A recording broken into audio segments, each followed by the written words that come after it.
you to feel all alone.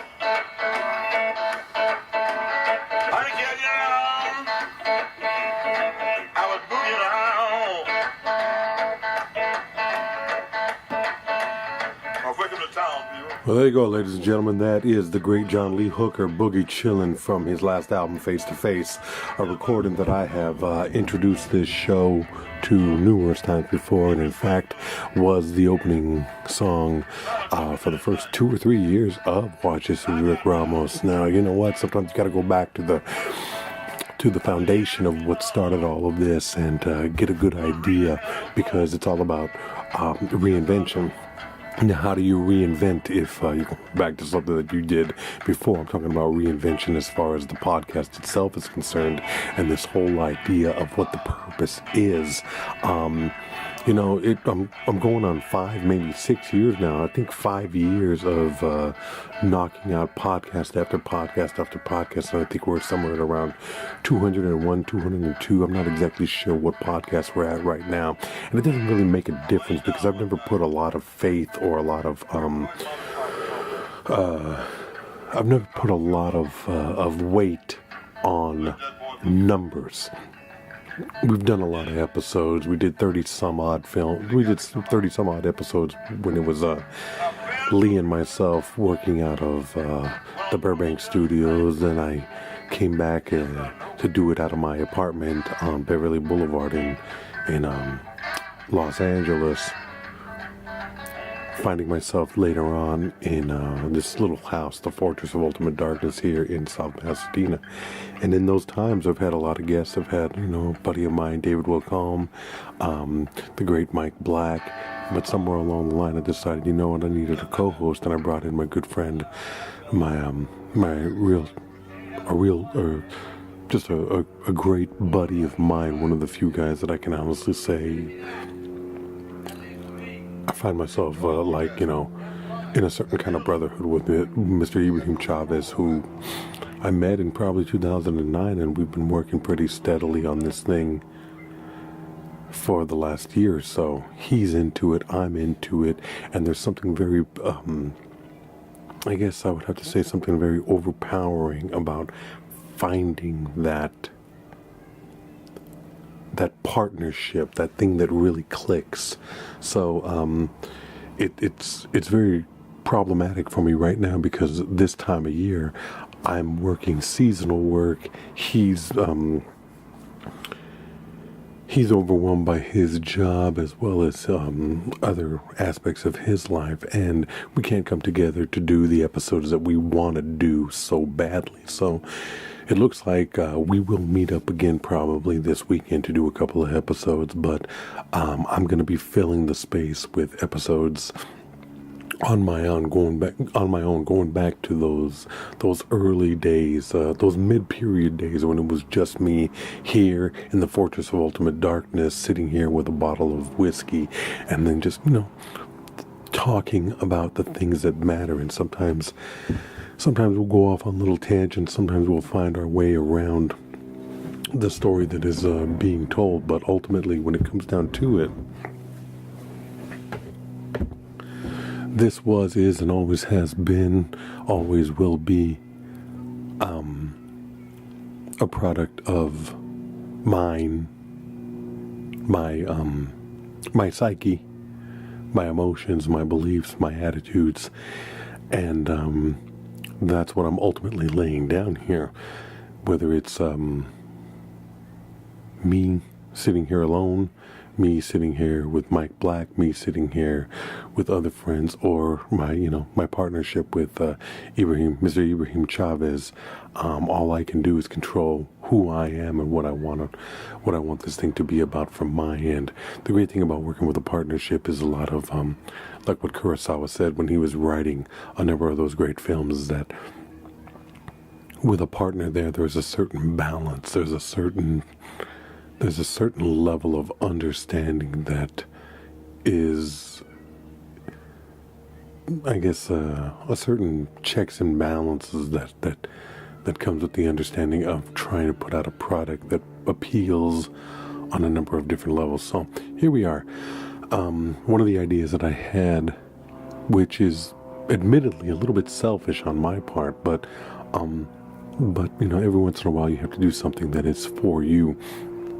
And what I wanted to do was go through my collection of Blu-rays and DVDs, as well as things that I've wanted to watch that are on Hulu, Netflix, or Amazon Prime, and talk about things that are available to people. You see, one of the great aspects of the time that we live in is the availability of film to us. Now, if you guys are paying attention, the Criterion channel that was being distributed through Filmstruck, that got shot down, and it lasted a little over 2 years, maybe a little less than 2 years, I'm not sure. Unfortunately, during that time period in which it was available, I didn't have the money to subscribe to it, and subsequently I wasn't able to take advantage of that. But I'm looking forward to the rebranding and the fact that Criterion will be putting something out in 2019.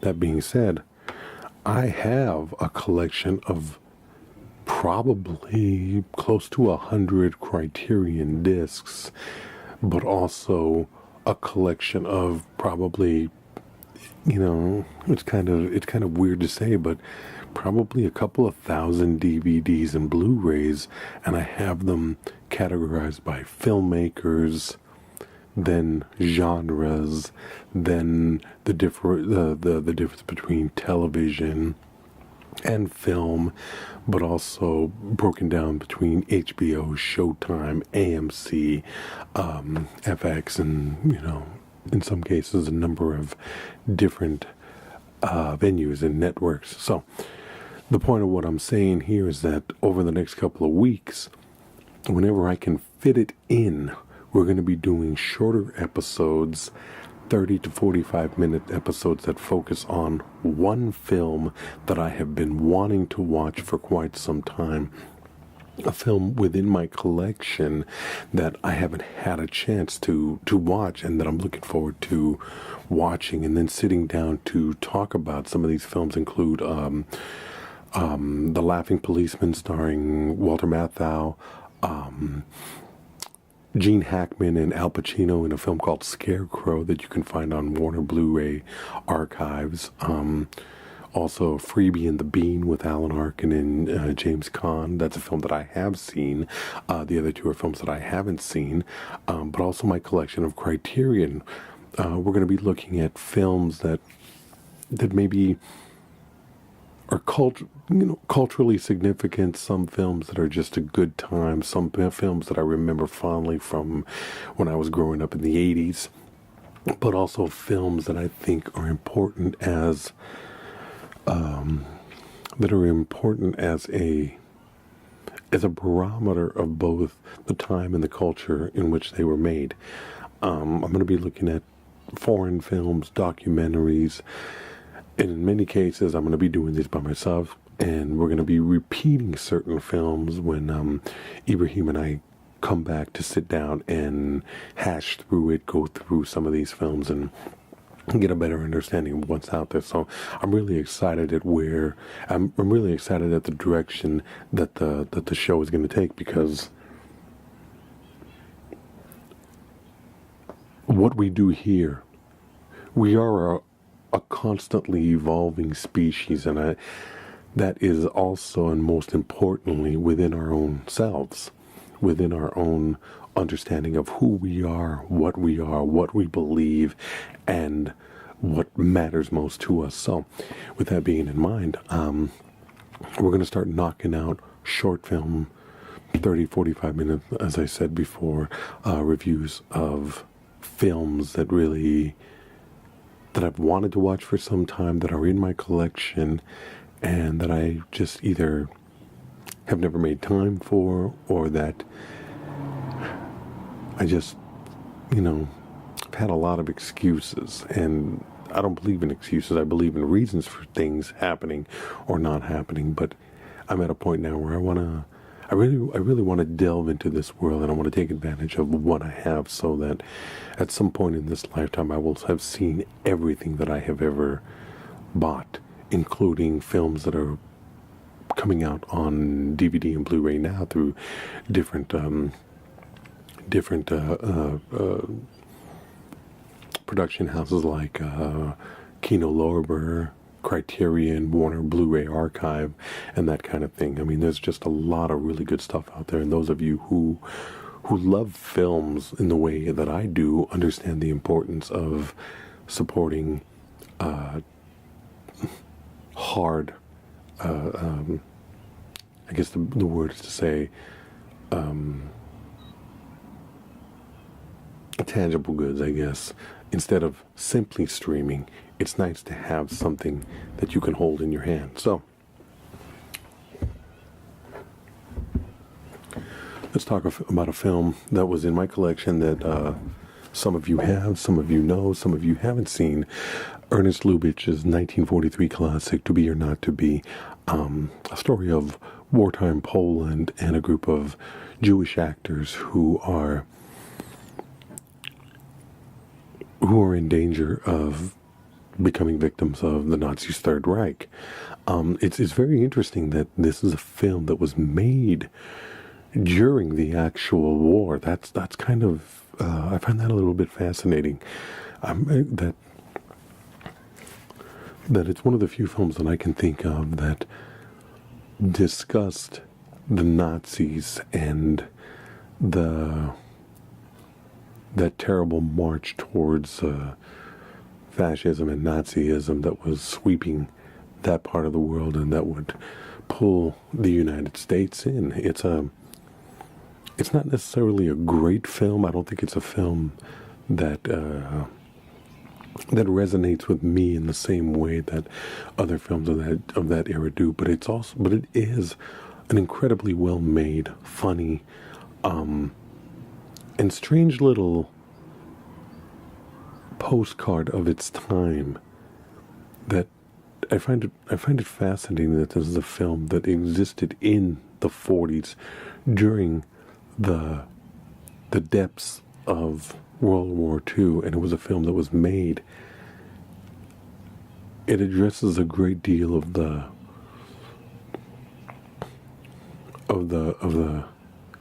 disgusting nature, the horribleness of Nazi Germany and Nazism as it spread across Eastern Europe during this period. But it doesn't, in a weird way, it doesn't really paint as dark a picture as is possible.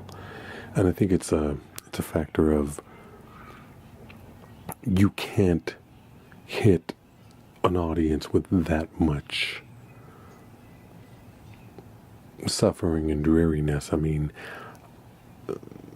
Jerry Lewis found out in the 70s that it's very difficult to make a film. It's very difficult to make a comedy about the Holocaust. And although a number of people praised Roberto Benigni's Life is Beautiful from the mid to early 1990s, there was also alternately a great number of people who found disfavor with it, who were disgusted by the idea of being able to joke about such a thing. I'm personally against the idea that there are any boundaries of what may be funny or where the possibility of humor is. And I think part of the problem that Benigni ran into was that he was not Jewish. So that everybody seems to believe that I'm the only one that can talk about my specific experience, my people, which I find that very limiting. So, getting back to 1943's To Be or Not to Be, it's a wonderful little film starring a very more drawn-in Jack Benny performance. This is not the film that I thought it was going to be.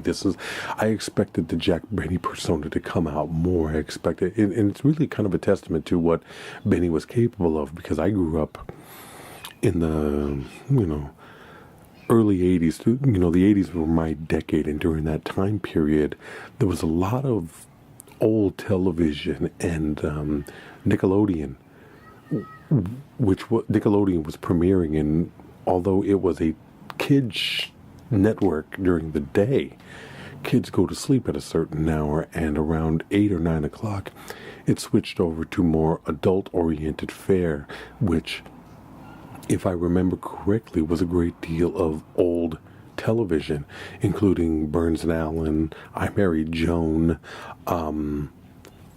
shows like that. But one of the shows that they aired that I was incredibly fond of was the Jack Benny Show. And Jack Benny, see,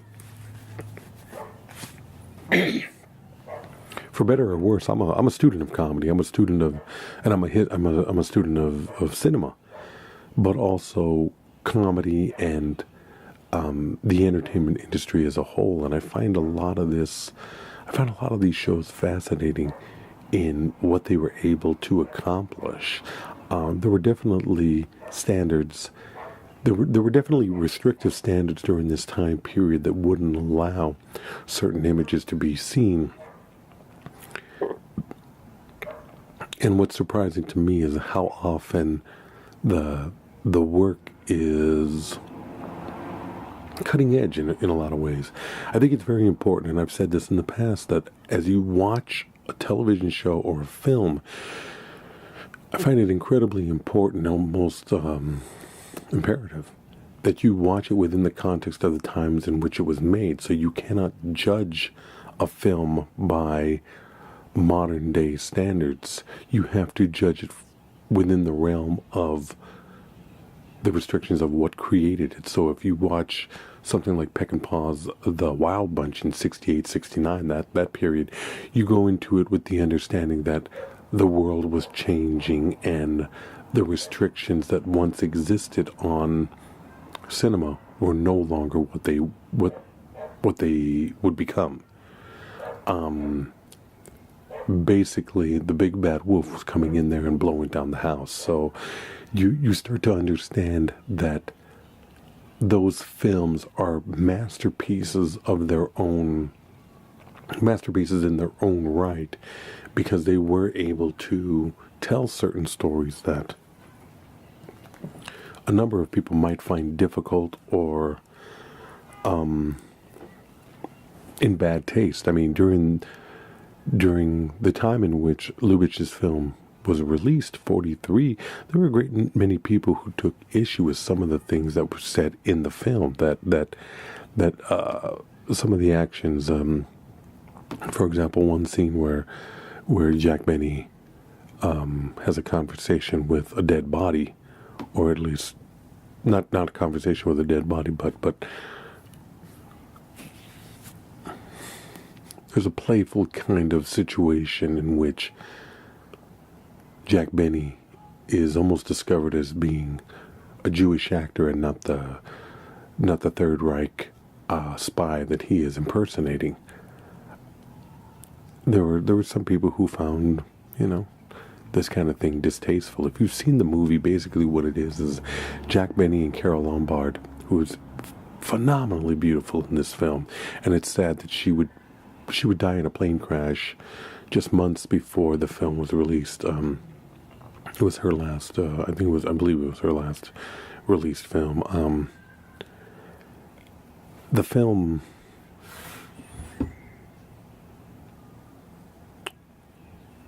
there are lines in it and attitudes about making fun of this world that people would find offensive.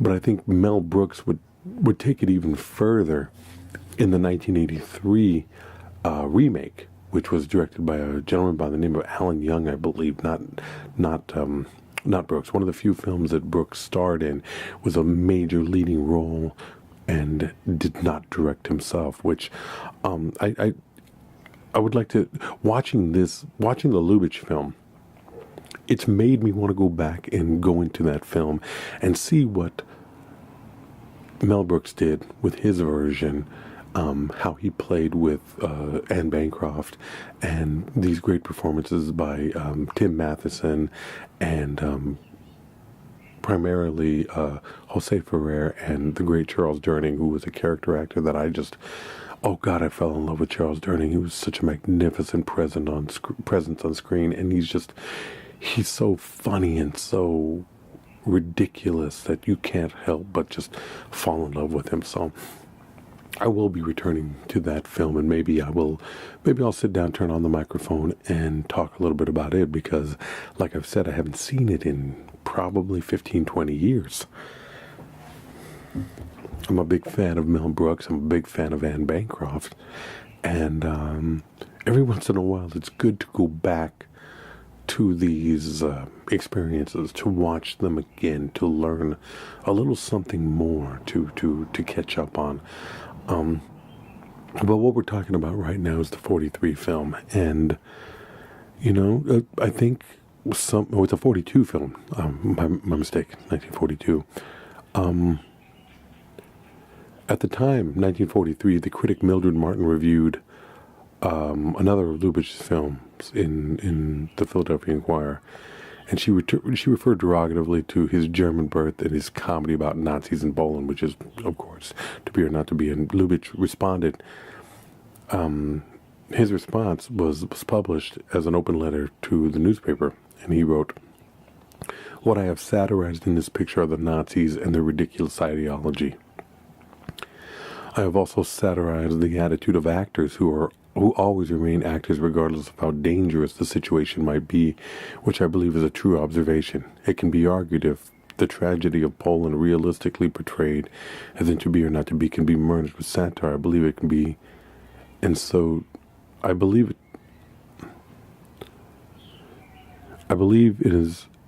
it can be argued if the tragedy of Poland realistically portrayed as in To Be or Not to Be can be merged with satire. I believe it can be, and so do the audience, which I observed during a screening of To Be or Not to Be. But this is a matter of debate, and everyone is entitled to this point of view. But it is certainly a far cry from the Berlin-born director who finds fun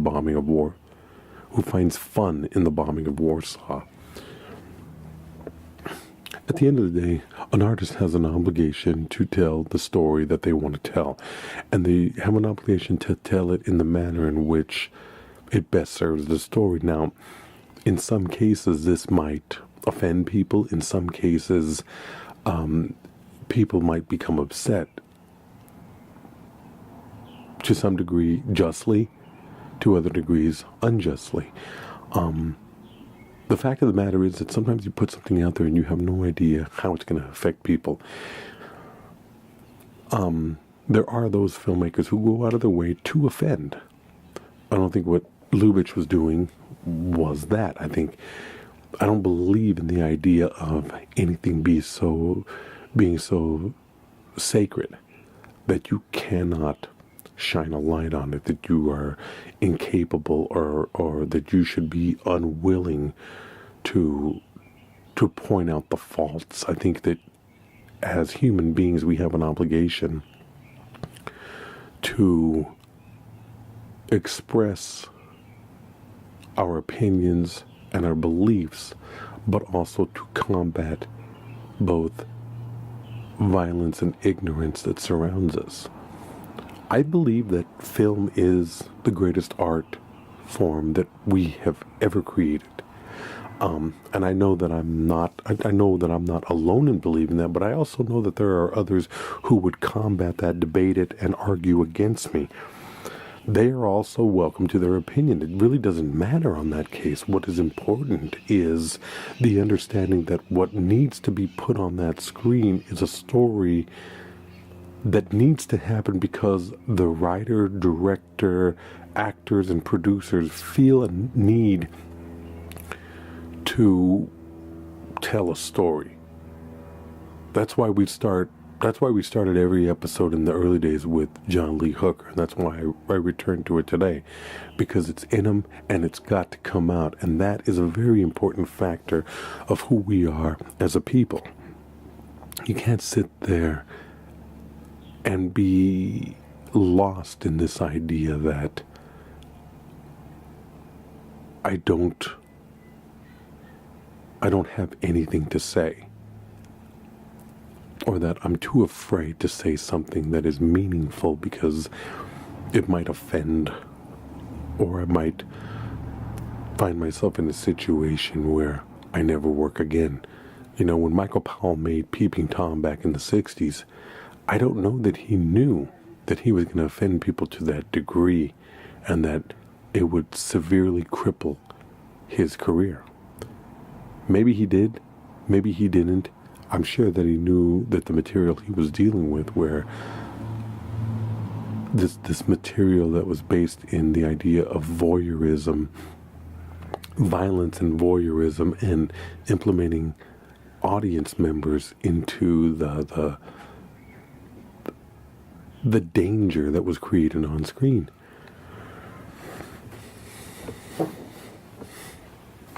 I don't know if Powell realized what he would be doing to his career, but it occurred. It happened, and maybe knowing it or realizing it later would have stopped him from creating the project that he ultimately made, or maybe it wouldn't have. Regardless of however things worked out, the film itself stands as a masterpiece. Peeping Tom is an incredible film. Todd Browning in the 30s made Freaks, which is a film that even today bothers people, which even today is considered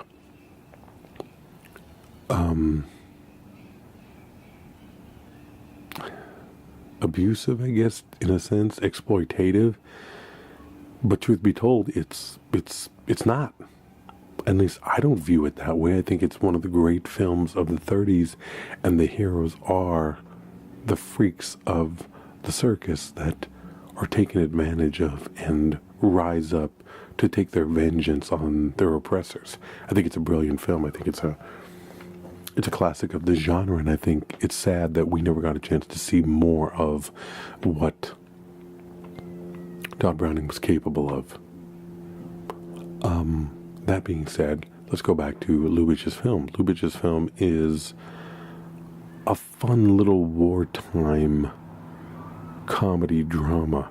There's tension there, there's excitement there, there's two great performances by Carole Lombard and Jack Benny as this couple, this acting couple who the husband is very self-consumed, the wife is flirting with the idea of cheating on her husband even though she loves him dearly.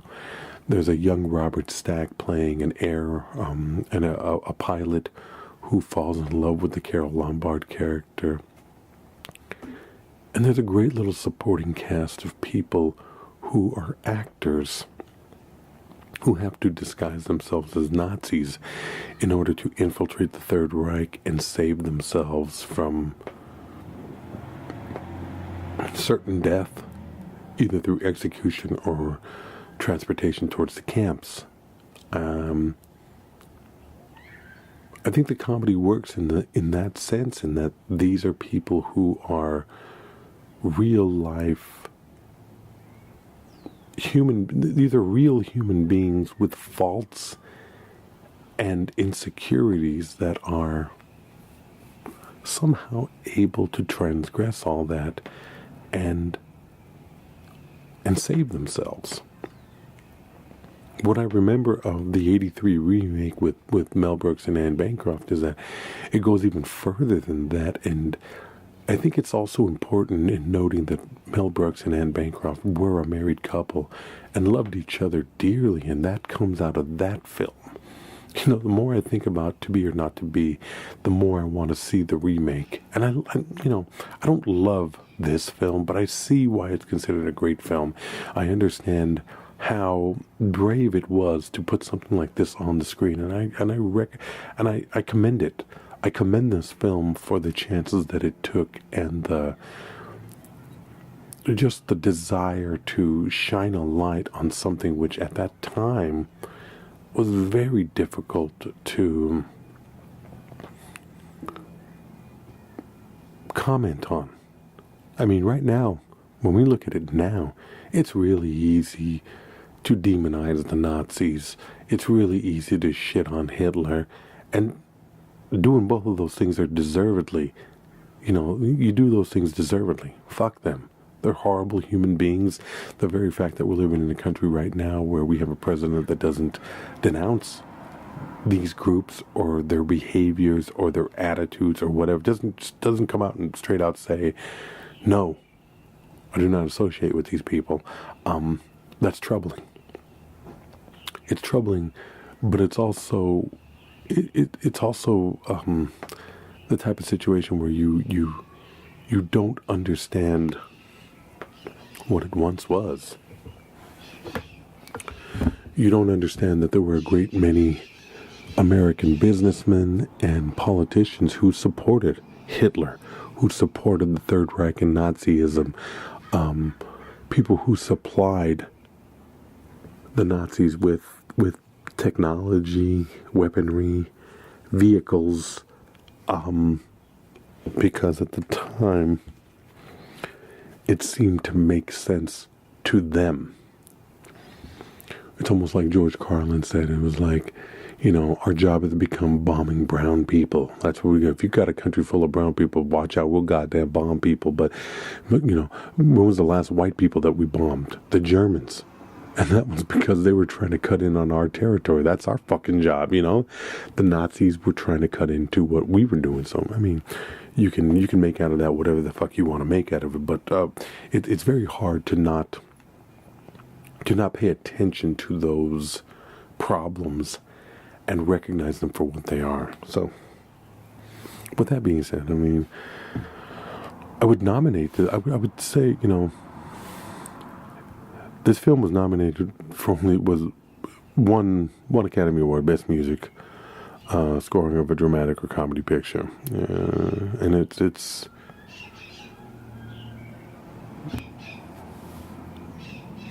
this is a good film.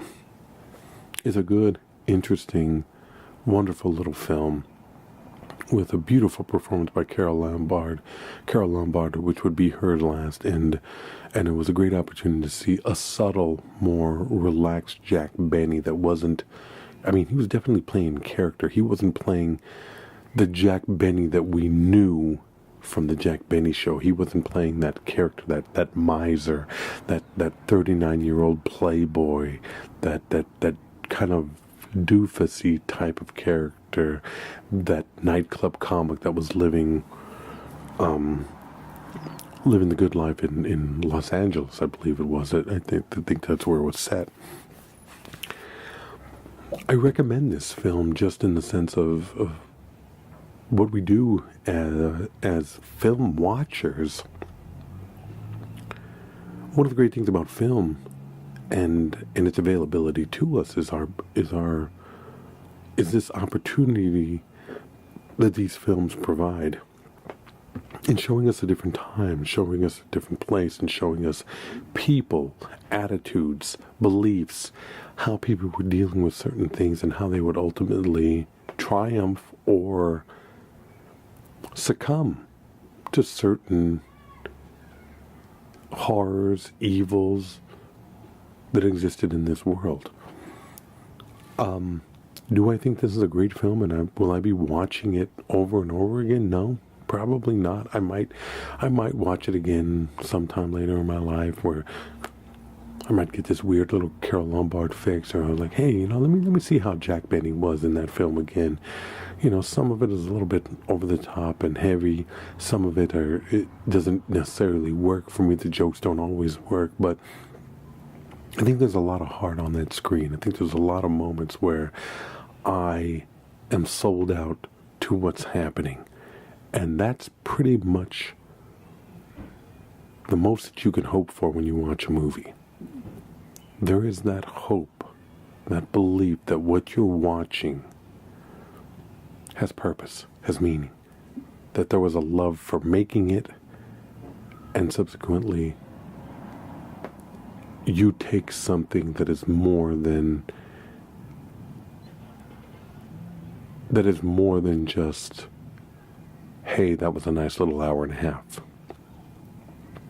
So I'm going back into my collection, and I'm looking for these films. I'm looking for these moments. Because one of the great things about it is finding those things that last in your memory. I just picked up, we just had the Criterion Collection Barnes & Noble sale, and I went a little bit crazy. I bought the BBS story, which was America Lost and Found, the BBS story, which was Drive, He Said, The King of Marvin Gardens, which is a film I've never seen, which I probably, I'm going to watch that. I'm going to do a little episode on that. The Last Picture Show, Easy Rider, a film that I think is incredibly overrated. The Last Picture Show, like I said, which is a film that I love. The Monkeys in Head, Five Easy Pieces, another film that I've never seen. For as many, because it's weird, it's weird, as many films as I have seen, and that I'm known for seeing, for those people who do know me, they know I've seen a lot of movies. There's still thousands and thousands and thousands of movies that I haven't seen that I'm excited about getting a hold of, and some of them are going to be good, some of them are going to be bad. I'm going to be overwhelmed by some, I'm going to be underwhelmed by others. But it still gives me the opportunity to get these movies out there. I was talking with my buddies over there at the Heavyweight Chumps podcast, those two cats out of Mississippi, and it was great because they asked me to recommend a couple of Christmas films, and I was like, well, I'd recommend Richard Donner's Bill Murray starring Scrooge as a real Christmas movie, but also a movie that is set at Christmas, that's not necessarily a Christmas movie, is Steven Spielberg's 1941. And that's a movie that a lot of people have been dismissive of because it's an over-the-top, ridiculous hodgepodge of just like so much shit and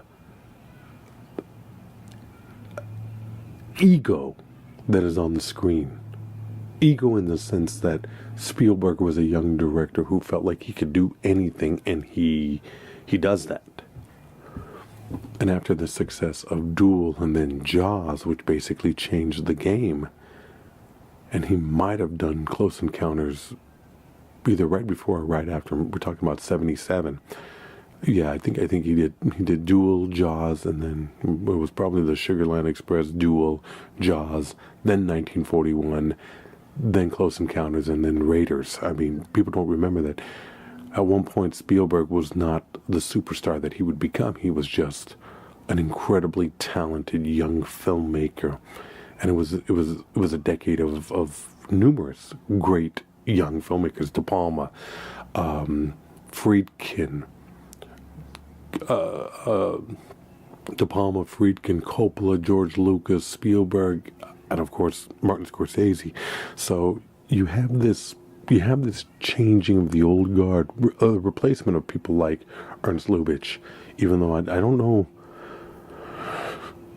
it'd be interesting to find more of Lubitsch's films and his what he did, because I'm not I know the name, but I'm not familiar with a lot of the stuff he did. Trouble in Paradise, then Notchka, The Shop Around the Corner. I mean, he has a huge filmography, and he's well respected and loved, but it wasn't something, he was never a director that really jumped out at me. But we're going to be talking about that stuff. He did Heaven Can Wait. I believe he did Heaven Can Wait. I'm not sure. He did a lot of films. Ultimately dying in 1947, so he was working through the silent era into talkies, and he laid a foundation. It's weird. I don't know his films. I didn't study him at Northwestern. He was a name that I knew because, like, when it comes to cinema, and the history of cinema, my brain is like a steel trap. It gets these names, and boom, bam, this is somebody that I might need to look into later on. Sometimes I do get that opportunity, sometimes I don't. But it's nice to know that it's there. So that's the point of these upcoming episodes. If you know that an episode is coming up and Ibrahim isn't going to be here, I'll put it out. It's going to be like, hey, Ramos is going solo again, and this is what I'm talking about. And boom. I'm going to recommend some stuff to you. And just be forewarned. Some of this stuff you're going to like. You're going to listen to what I say, and you're going to be like, yeah, he was on point. And the other times you're going to listen to it, and you're going to say, he was so fucking wrong, it's ridiculous. What was he thinking? Did I see the same fucking movie that he did?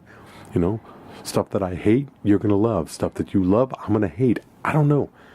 Some of it's going to work out that way. I don't know how it's, you know, a lot of people love Easy Rider. I hate that fucking movie. I don't understand what the point of it is. So, but, you know, hey, to each his own, and we all find it. We're all part of a cinematic family that is understanding more.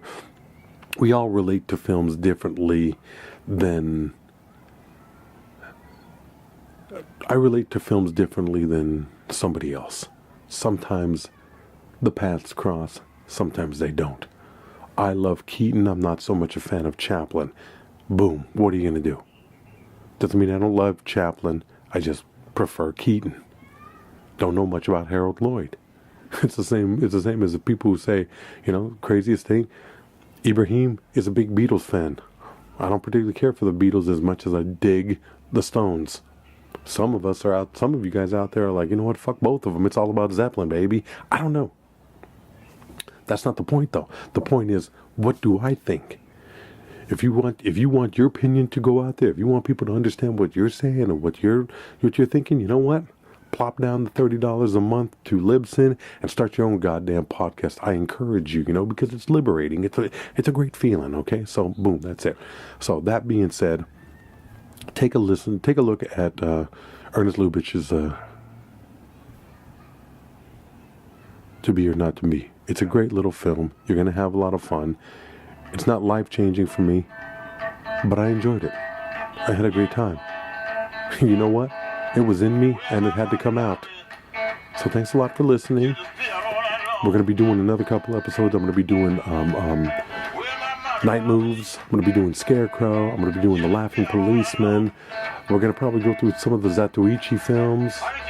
Do some Takeshi Kitano, Kurosawa, Ozu, Mizoguchi.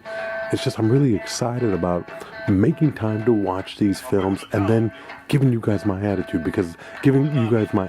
regarding said film, because when it comes down to it, this is all about just talking, embracing these films that I love, that hopefully you do, or something that I don't particularly care for, and by all means, I'm trying to get back in touch. I'm trying to get back to people who have sent in emails and, you know, try to personalize something, you know. So don't get me wrong. I read the stuff that you send in. I'm just so goddamn busy with life and trying to make a living and trying to survive in the heart of the city to always get to it. But you know what? I read everything that you guys send me, and I appreciate you taking the time out. So if it takes me a while to get back to you, I apologize for that, but I eventually will get back to you. So thanks a lot. RickRamos, GondoRamos at yahoo.com, GondoRamos at Yahoo. If you got questions for Ibrahim specifically, send them to me and I'll forward them over to him. And that's where we are, and that's what we do. So thanks a lot for listening. Thanks a lot for the continued support. I'm going to leave you with one of the greats, Mr. John Lee Hooker, Boogie Chillin' from the album Face to Face. Thank you very much. Yes, I know.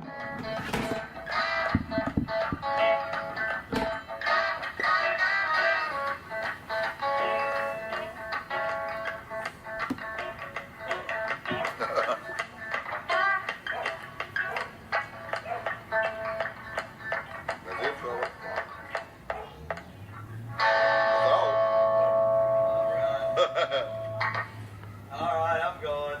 Well, I like to get on here with my Hey, that was the one, man. Thank you. All right. Look at him. Hey, save me that. That leaves with me. Yeah, George want that. That's mine. That's his one. That's my cut. We got no control over that. That's right. What the glad you hear what the man said?